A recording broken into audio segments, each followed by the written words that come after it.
It is indeed my honor and my pleasure, both on behalf of Turner Broadcasting and on behalf of this year's NAMIC Conference, to present this award to CNN's own Anderson Cooper.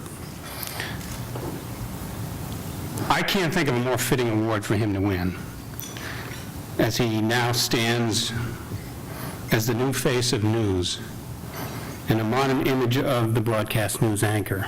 Over the past few years, he has covered nearly all of the major news events of the world, not sitting in an anchor chair, but directly from the events themselves. So today we honor him with this award, not just for the stories he has covered, but for the way in which he has done it. He is a consummate professional and always shows compassion and is constantly fostering a sense of humanism in our media, which I think is something we sorely need. Ladies and gentlemen, native New Yorker Anderson Cooper. Thank you very much. It's really an honor to be here today and to receive this kind acknowledgement of our work.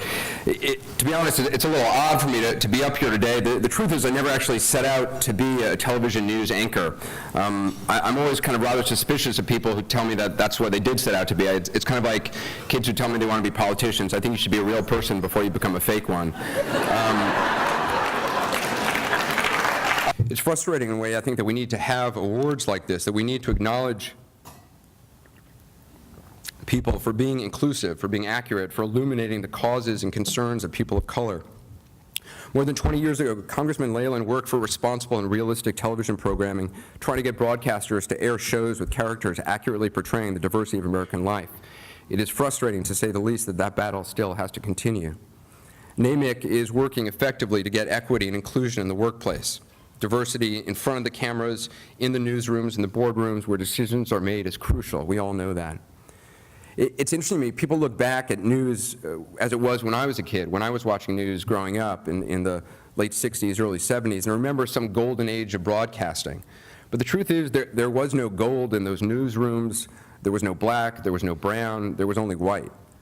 And back then we saw what a very small group of white middle-aged men thought we should see. They told us that's the world as it was, but of course it wasn't. And say what you will about news today, and there's certainly much to be critical of, and I am very critical of it, but we now have more access to more information from more diverse sources than ever before.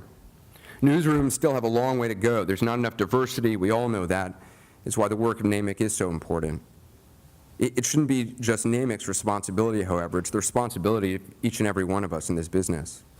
All people deserve to be recognized, to have their lives remarked on, their contributions noted, their deaths witnessed, their lives remembered. It shocks me that still to this day, because of where someone is born or what color their skin is, that determines their value in the eyes of others. We live in this age of division where our politicians and our televisions tell us how different we are. I think what sent Congressman Leland from his small district in Texas to the deserts of Ethiopia where he died is because he believed we are all essentially the same. On behalf of all the people at CNN who work day in and day out to try to give voice to the voiceless and give access to those who've been denied too long, I just want to thank you. I'm not really sure I'm deserving of this award, but I do appreciate your faith in me. So thank you very much.